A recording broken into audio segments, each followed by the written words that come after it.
మంజరి బన్సారాకి స్వాగతం. ఇవాళ మనము రాయలసీమ పద్ధతిలో ఉగ్గాని చేసుకుందాం. ఉగ్గాని అంటే మరమరాలతో, అది దాని కాంబినేషన్ మిర్చి బజ్జి. నేనైతే కట్ మిర్చి కూడా చేసుకున్నాను, కొంతమందికి కట్ మిర్చి కూడా నచ్చుతుందని.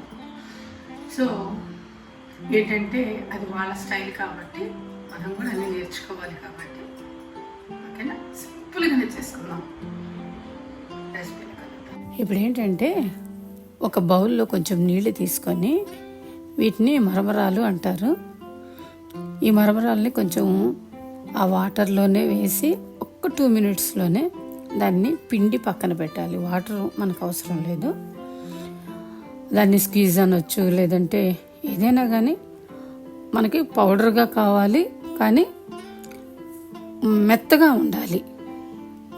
లేదంటే అవి కొంచెము క్రంచీగా ఉంటాయి. ఈలోపు ఏంటంటే ఒక ఎండుమిర్చి, కొంచెము మరి మేము వేయించిన శనగపప్పు అంటాము, పుట్నాల పప్పు అయినా, అందులో ఎండు కొబ్బరి 3 గ్రైండ్ చేసుకోవాలి. ఒక ప్యాన్ పెట్టాను. ప్యాన్లో లైట్గానే పోపు అన్నమాట. ఆవాలు, జీలకర్ర, ఎండుమిర్చి, కరివేపాకు. సో వీటికి పప్పులు అవసరం లేదు. కొంచెం పెద్దగా కట్ చేసుకున్న ఉల్లిపాయలు, పచ్చిమిరపకాయలు, అవి కూడా కొంచెం కలర్ మారిన తర్వాత ఒక్క టొమాటో వేసాను, పెద్దది. ఎక్కువ అవసరం లేదు దీనికి. దాంట్లో కొంచెం ఉప్పు, పసుపు వేస్తే అది టమాటా గుజ్జుగా వస్తుంది. ఇప్పుడు దాంట్లో ఏంటంటే మనం కొంచెం చూసుకొని ఒక చిన్న 2-3 పచ్చిమిర్చిని నేను ముద్దగా చేసుకున్నాను, కచ్చాపచ్చగా. స్పైసీ బాగా తెలుస్తుందని. మీకు వీలైతే కొంచెం కారం కూడా వేసుకోవచ్చు, స్పైసీనెస్ చాలకపోతే.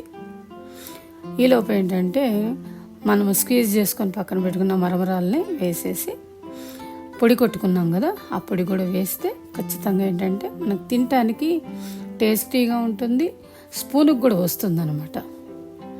ఇది రాయలసీమ స్పెషల్ ఉగ్గాని అండ్ మిర్చి ఆర్ కట్ మిర్చి, ఏదైనా కానీ ఆ కాంబినేషన్లో తింటారు, బాగుంటుంది. సింపుల్గా ఒకసారి ట్రై చేయండి. బాయ్.